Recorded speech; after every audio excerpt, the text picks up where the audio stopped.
Okay guys, in the last video we left off mentioning about Montag and Faber setting up a plan to perhaps reprint books.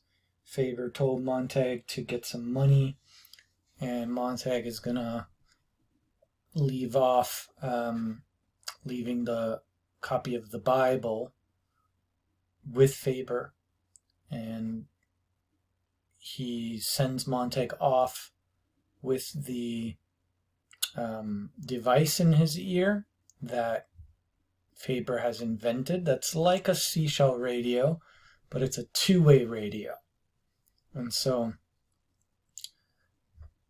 Montag is going to be able to talk with Faber. Faber's now the new mentor guide, the one who has knowledge of the previous world and who knows how to interpret and to critically think and to ask questions.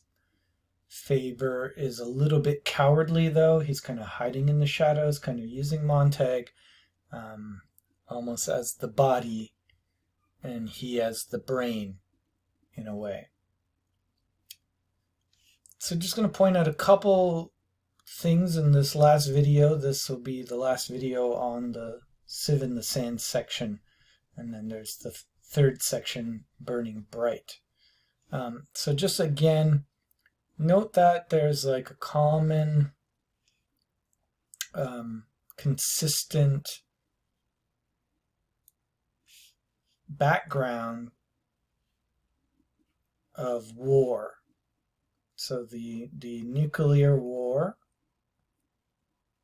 is constantly kind of humming in the background, and there's a reason for that. Okay, that's going to foreshadow the phoenix symbolism. It's going to foreshadow that important phoenix mythology and symbolism. And it's going to end up being like the fulfillment of it later. So this is the symbol of,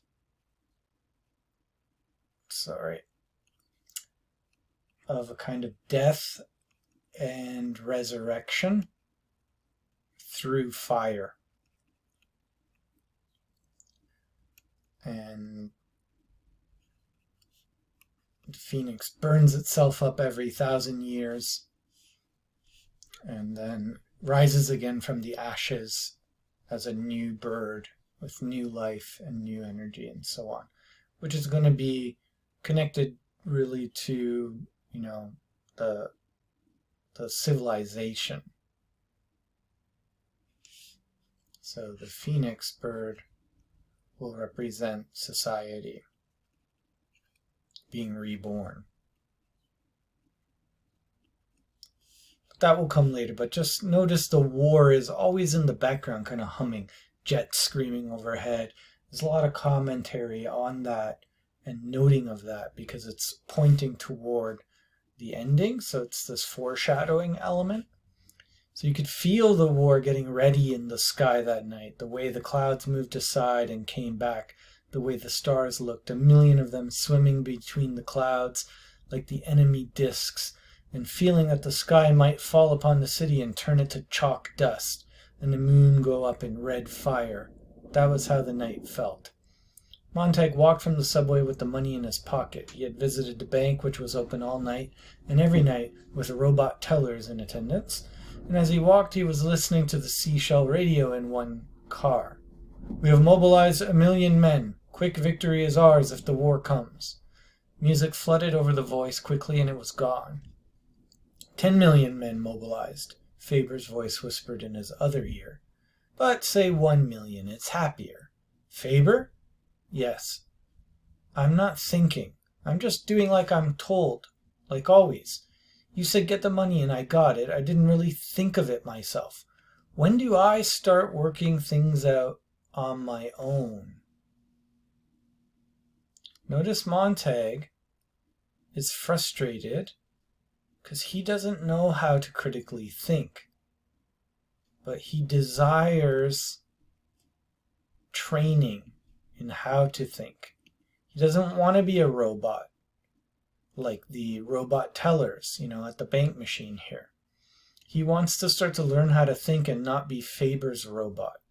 So Montag is going to actually be similar to the Phoenix.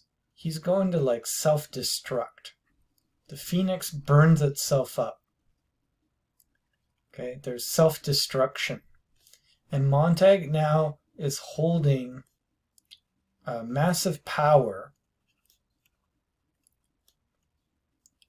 in the knowledge of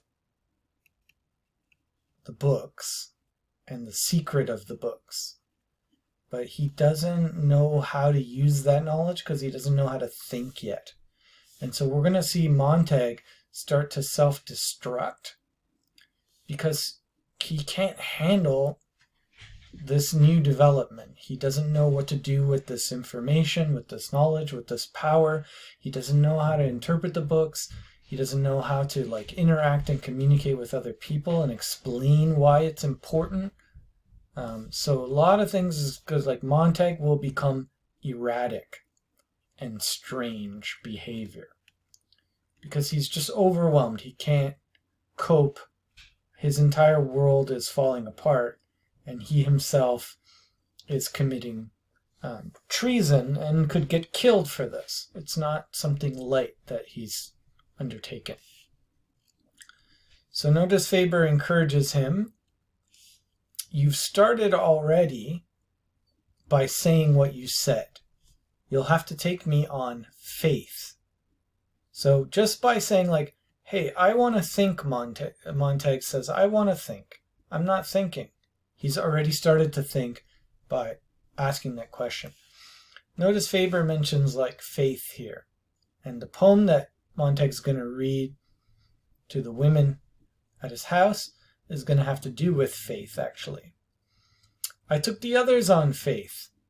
Yes, and look where we're headed. You'll have to travel blind for a while. Here's my arm to hold on to. So, what's Faber saying? He's saying look, you just have to trust me at the moment. I don't want to change sides and just be told what to do. There's no reason to change if I do that. You're wise already. Montag felt his feet moving him on the sidewalk toward his house. Keep talking. Would you like me to read? I'll read so you can remember. I go to bed only 5 hours a night. Nothing to do. So if you like, I'll read you to sleep nights. They say you retain knowledge even when you're sleeping if someone whispers it in your ear. Yes. Here. Far away across the town in the night, the faintest whisper of a page turned. The Book of Job. All right. Come back to that in a moment. The moon rose in the sky as Montag walked, his lips moving just a trifle. Why does Faber open the Bible? Where does he go to? The Book of Job. Okay. Here we're going to have some serious foreshadowing. Okay. We got the Book of Job. That is an Old Testament book. And it's super famous because Job suffers loss of everything. In the book of Job, Job loses his children, his flocks, and his wealth. And he also loses his health. And the book of Job is a long meditation on suffering and evil and the existence of evil. Where is God? If he loves us and cares about us, why is there evil and suffering? Job loses everything. Okay. This is going to be foreshadowing, okay, because Montag is going to be a kind of Job as well. Job was called a righteous man. He was someone who was following God, and yet he lost everything still. All his children died in one day. Their house collapsed on them. He lost all his sheep and goats and flocks and his wealth, and then he got sick. And his friends come and visit him and say, like, oh, you must have sinned. You must have done something wrong, Job. God is judging you. And Job's like, nope, didn't do anything wrong. I was leading a very upright life of integrity. All right, so Montag gets home, and the women are all watching nonsense on the TV. Montag turns off the TV, and basically the women can't handle that.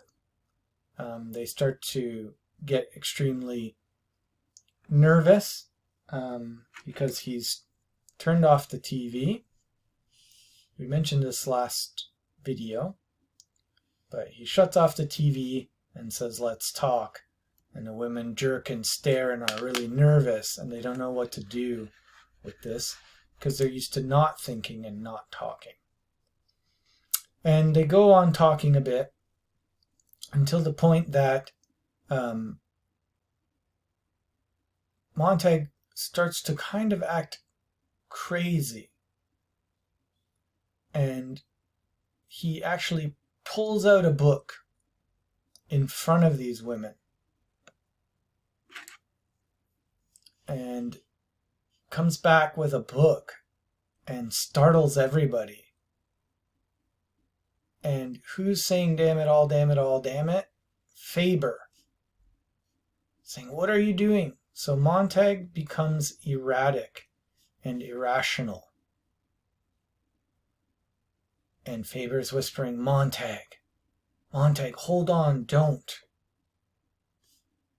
And he pulls out a book of poetry. And Faber's warning him, you'll ruin everything. Shut up, you fool. And they make a plan that basically to lie and say that, you know, the firemen are allowed to get one book a year to read and then burn it. And Faber says the same thing. You got to pretend this is a joke. Just read them something and then burn it. And Mildred said the same thing. No, here, read this one. No, take it back. Here's that real funny one the other day. And she also said, Guy's surprise tonight is to read you one sample, show you how mixed up things were, so none of us will ever have to bother to use our little old heads about that junk again. Isn't that right, darling? So Mildred tries to cover up and lie for the reason why Montag has a book. And also Faber says the same thing here. Montag, listen, only one way out. Play it as a joke. Cover up. Pretend you aren't mad at all. Then walk to your wall incinerator and throw the book in. So he reads this poem, The Sea of Faith. Was once too at the full and round earth's shore, lay like the folds of a bright girdle furled. But now I only hear its melancholy long withdrawing roar, retreating to the beat, to the breath of the night wind, down the vast edges drear and naked shingles of the world. The chairs creaked under the three women. Montag finished it out. Ah, love, let us be true to one another, for the world which seems to lie before us like a land of dreams, so various, so beautiful, so new, hath really neither joy nor love nor light, nor certitude, nor peace, nor help for pain.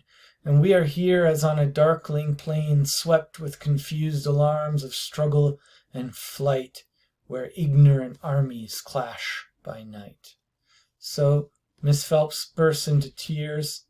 Why? What's this poem all about? It's about suffering, like the book of Job, pain, and ignorance. And they all feel that. In the moment of silence where they're confronted with this sad poem, they feel and sense what's wrong with their society and wrong with their own life, because poetry is reflecting on those emotions and they can't handle it.